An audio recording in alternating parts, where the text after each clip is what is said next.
And I just really felt the need to tell that story. And I think that's why a lot of my characters do have, if not a disability, they have things they struggle with that I hope everybody could relate to. Welcome to Parenting Special Needs Live. I'm Shantae. And do you remember your experience with middle school and how tough it was? And now, what about as a parent of a child who has special needs? Probably even more so. So, do you ever wish there was a positive way to educate middle schoolers about the differences in all kids and help middle school be a better place for everyone? Well, today we've asked Jamie Sumner to join us. And Jamie is the best-selling author of A Time to Roll With It, A Time to Roll, and Tune It Out, to name a few of her books. She has many more, but her books have appeared in New York Times and Washington Post, and she loves stories that celebrate the grit and beauty of all kids. And Jamie is also the mother of a son with cerebral palsy, and has written extensively about parenting a child with special needs. And she's appeared in our magazine several times. So thank you for that. And she's here today to talk with us about her new book. So please join me in welcoming Jamie to the show. Welcome, Jamie. And she's also a friend. So yeah, I'm so excited. Hello, everyone. This is fun. This feels like old times. It does. I'm like, wow. I was very excited. Anyways, so since we've last seen you, you have done a lot. I have been busy. Been like about, what, 5 books or 6? Anyways, 3 of just the series, but then you have other books as well, right? So yes, quite a few books. Anyway, so I wanted to start with asking you, the first question was why middle schoolers? Like, why? What made you go there? I think it wasn't a calculated decision what age to make Ellie the main character of Roll With It, but the impetus for writing the book was definitely for Charlie. He's my 11-year-old, just turned 11, who has CP.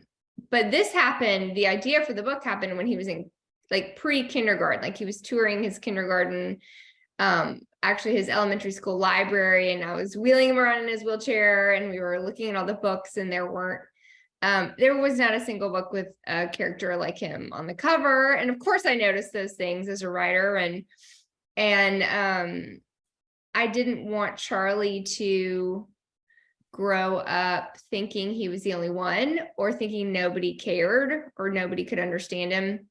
And I couldn't let that go.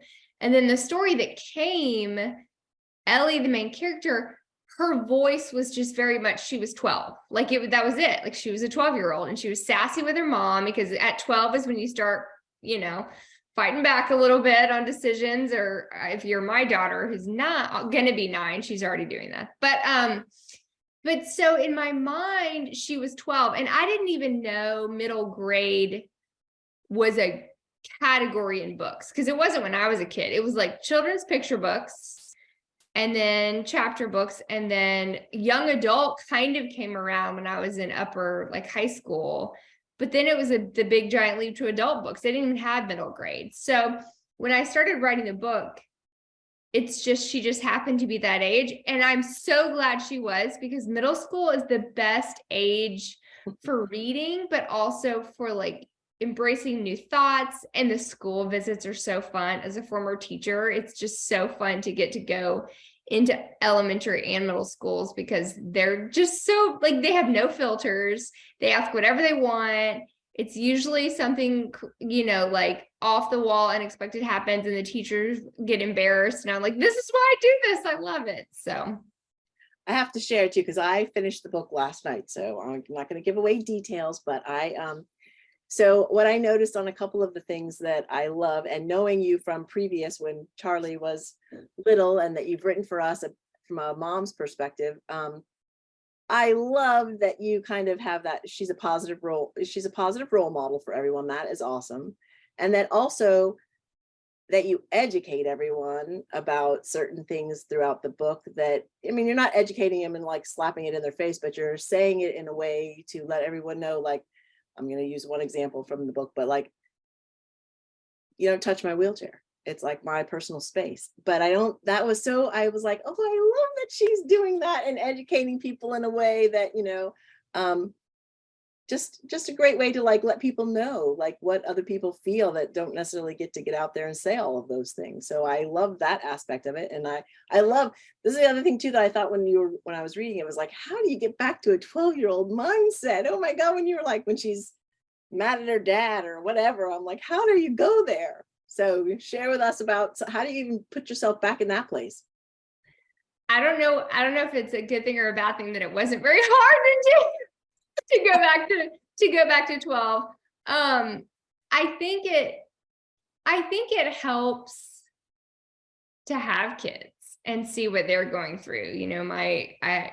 So Charlie's 11, and then Cora and Jonas will be 9 in June, and my twins. I know. Shantae knew me when I didn't even know if I had the twins. I didn't know they were little. Yeah. They were very small. But I think that there are certain experiences that are universal to everybody, no matter how old. And it's, it's like that push-pull when you think of Christmas time. And it's like, oh, this is such a heartwarming time with family. And then also you're like, oh, this is going to be so stressful with family, because family dynamics are complicated. And so to show, here's this time to roll, but to show Ellie, the main character, going through those struggles of like developing a relationship with her dad, who left when she was very, very small, and trying to fit in with her stepmother and stepbrothers, her half brothers, and kind of what that looks like. I think anybody could relate. And I think some of the things that Ellie worries about, what to wear and who's she going to talk to and things like that, are things we still as grownups worry about, but we pin that on our middle school age group, when it's not true. Everybody thinks about these things. So it wasn't as hard as it could have been to channel age 12. No, and I guess that's true, but I love how you do incorporate all those little, the other hard parts of life that are, in there, friendship, all that kind of stuff. And so where the inspiration, I know besides your son, but like, where did the idea come from originally to create Ellie? I think with Ellie, so that idea, to explain Ellie in case people haven't read the book. Right. Ellie, okay. So character. I'm actually going to roll with it too. Okay. So the first book, Roll With It, Ellie, it was like a twofold kind of idea. So a lot of this first book, it involves Ellie, who has CP, and she moves with her mom in the middle of her 6th grade year to Oklahoma, to a trailer, to live with her grandparents, because her grandfather has Alzheimer's, and she and her mom decide to go to help take care of the grandfather, because that's what family does. And so the story itself was never about her CP or the chair, because Ellie, you see she's holding a pie. That's why I got the book, because Ellie wants to be a famous baker. That's like all she wants. She wants to be famous and she wants to be known for that. But of course, when you have a visible disability, the first thing people associate you with is, for her, it's her chair. And so when I was thinking of this, I knew that I didn't want the focus to be on CP. I wanted Ellie to be a fully fleshed character who has all these problems that don't have anything to do with having CP and being in a wheelchair, making friends in a new place, knowing where to go in the school, and well, for her, also navigating gym class and all these things that at a school that doesn't normally have a kid like her.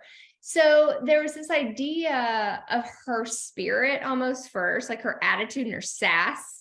Like, she's like, I'm not all sunshine and rainbows. Don't think that about me just because I'm sitting here, and you can't tell me what to do. And she has great attitude. I wish I were as sassy as she was at that age. I was more timid, but that her voice and her attitude came first. And so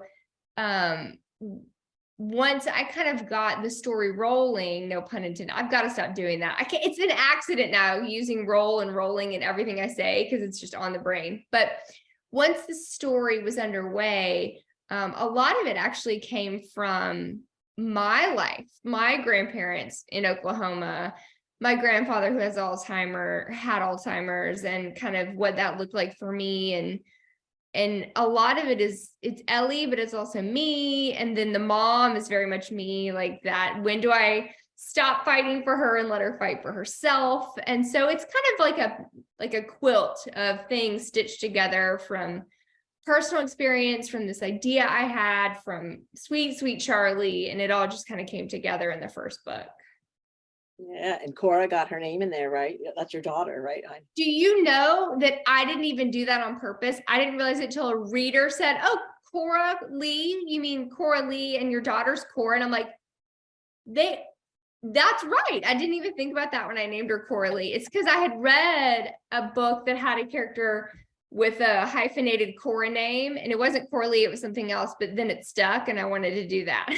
Yeah, no, I love it. So no, I thought that was great. So okay, so this is another question. Like, how do you once you wrote the first book, is like now you wrote the sequel, or the next, is it called a sequel, the next sequel, or the next not next chapter, but now you can have more series? Because I can see, like, I want to hear more. I actually listened to it last night and loved it. So it made me cry a little bit, all these things. So anyways, my mom always reads them first and she's like, happy tears, I promise, happy tears.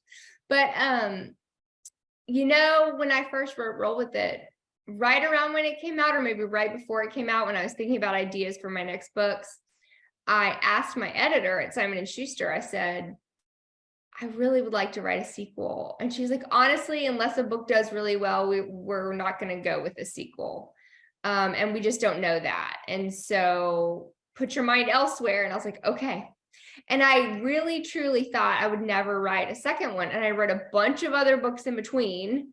Tune It Out came next, and then One Kid's Trash, and then Summer of June, and then now, did I forget a book? I'm looking at my books. No, Summer of June came out. And then now, it wasn't until a couple of years after the book, and every talk I did, every school visit, the kids were always like, then what happened? Okay, but yeah, okay, but so she's staying, but also, what's going to happen with Bert? And what about Coralie and her mom? And they had all these questions, and I couldn't let it go because they couldn't let it go. And then the idea for the sequel came all at once. I was out on a run in the morning in the dark before the kids needed me, which is when I get my best ideas. And it just came, like, this idea of Ellie with Coralie, because Coralie does the beauty pageant circuit, this idea of Ellie getting roped into this thing that is so much about visible appearances and attitudes, and getting potentially used as inspiration, and kind of how she fights back with that, because that you see that everywhere. I mean, Charlie, people want to just turn him into a Hallmark card. And so I could not let that go. And when I emailed my editor, standing in the dark on the side of the road, very unprofessional. Usually you want to talk to your agent and people like that first to do these things right. But she just loved it. She was like, we have to do this. And since then, I'm actually currently in edits for the third and final book. final. The second one kind of follows Coralie's storyline a little bit more. And then the third one, I still don't have a title. It's currently called Bert's Book. They're all from Ellie's perspective, but the third one is like all Bert stuff. And this is the end of their 8th grade year in the third one, and she's about to go to high school. So it's a whole different ball game. But I want to keep her in middle school forever. Keep her. Why not? It's like Zach Morris in Saved by the Bell, who I'm pretty sure was in high school for like 8 years. Yeah, why not? So, I just lost my question. I was going to ask. Okay, so, now the other books, though, let's just mention those. I know we're focusing on this one, but the other books too, I haven't read them. But my first question is, are they available on Audible and download? Because I know sometimes the kids can't read, but they might listen. So for our population, are they on Audible, or only some of them, or? So that was one of my main things I fought for, was to make sure there was a Audible version. So every single one of my books has one, you can listen to it. Oh, that's awesome. I love Yeah, that. and the same narrator who did the first roll with it is doing Time to Roll. So Oh, wow, that's awesome. Okay, yeah. cool. Very good. I love that because now summer is going to be coming soon and things that people can listen to. And Ellie is a positive role model. I love that. I mean, she's very, she is. It's awesome. And then I want to ask too, the on the other ones, right? I know I read like the stuff, Tune It Out Tune it is out. sensory processing. Are all of them about a different disability or just? They are not. I tend to gravitate towards that because it's what I live and see, and it's where my heart is the most. Tune It Out also, Charlie has a sensory processing disorder, and I also, as a teacher, taught several students with undiagnosed. A few were. It's just people don't diagnose that as much. It's getting more and more common, luckily, more and more diagnosable, but that was one that idea of, like we had mentioned before, you and I talked about visible disabilities, but SPD is an invisible disability. And to watch someone who's 12 have to navigate explaining to other people, this is how I process the world. This is why that blender makes me want to hide under the table. This is why I can't wear itchy clothes, and things like that. To have to do that and explain to people is really hard. And you have to be so brave. And I think, well, this is true, especially of middle schoolers. I feel like every day they have to be extra brave because they go in feeling like everybody else knows something they don't about the world.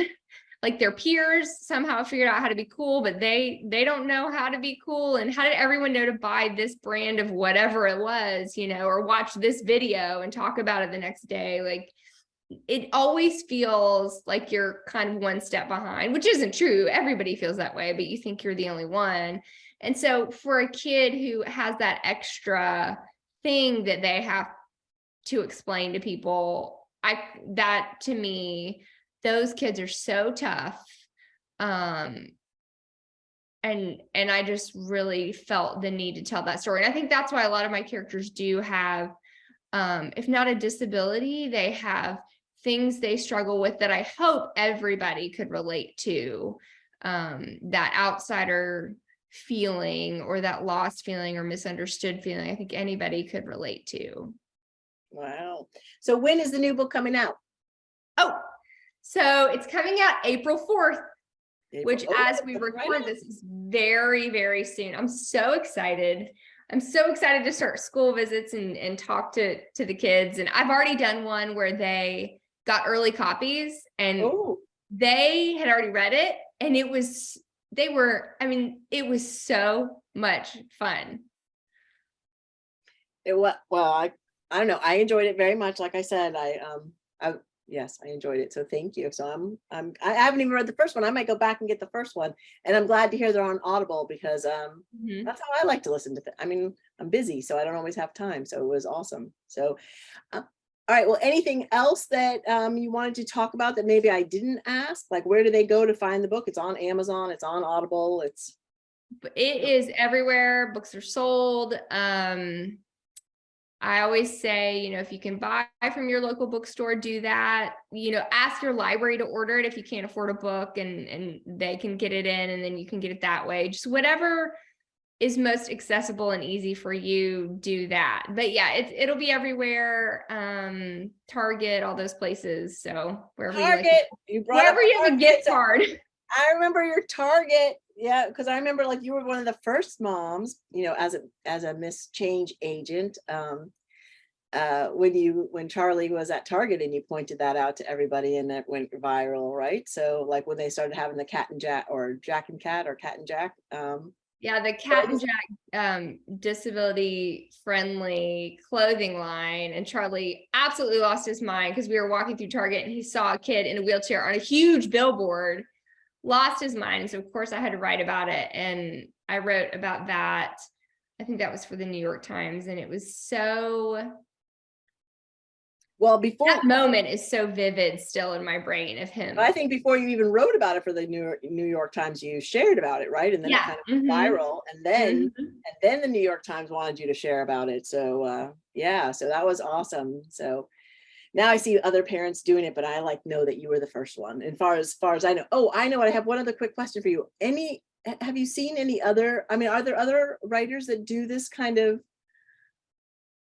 talk about this? Because I love the fact that you're making your character with Ellie. She is a positive role model, which is awesome. You know, like, which I remember what you said with Charlie. He got to see a role model that was up on the billboard. So, any I mean, I've never heard of any others. I mean, are you kind of like starting like a new niche in that area or not? It is growing now. Luckily, it was basically nothing 10 years ago, Okay. but slowly but surely there are more writers telling these stories, and even more importantly, there's more disabled writers who are telling stories. So it's, own voices, first person perspective that can lend that, because as much as I have a heart here, it's still not my story. Like, I am not in Charlie's shoes, and I would never claim to be. So I'm actually really excited in books and film and everything, seeing more representation. But it's a slow, oh my gosh, I almost did it again. It's a slow roll. No, It is. it It is. is, because it takes people to change social norms, takes a long time. Right. And for you and me and the readers of this magazine, that's been our norm forever. But the culture at large, it's like they're being introduced to it. So it takes a while. It does take a while, but we have seen changes. So I'm always Mhm. thrilled that there's changes, and that they are happening. Like when you were able to share about Kat and Jack, and now with a book and having role models that are like, it's wonderful. It's awesome. So I can't thank you enough for doing what you do, girl. Continue. Um, anything else that I didn't ask that you wanted to share about? I don't I don't think so. I would just say the thing I love about writing is that books are kind of a universal language for people, in that anybody can come to a book and experience something that they couldn't do in real life. And I think that, you may never be in a trailer in Oklahoma, or be in a wheelchair, or be in a beauty pageant, or any of these other things, but books create a world for you to become a bigger person and more experienced person, even if you can't do it yourself. And I think that's the magic of what writing is for me, and is I think the magic of what books bring to everyone, but especially to kids. And so that's kind of why I love it so much, and why I'm going to keep going. I'm just going to keep going. Good. I think you should. Please keep going. And Ellie needs to come. Can't finish her off. You got to keep going. And we're going to sign off. I thank you very much for your time. Thank you for your wonderful book and all of your books and everything that you've done. And thank you everyone for tuning in. And in case no one has told you today, you are doing a great job. Be good to you, and we'll talk to you soon. Bye.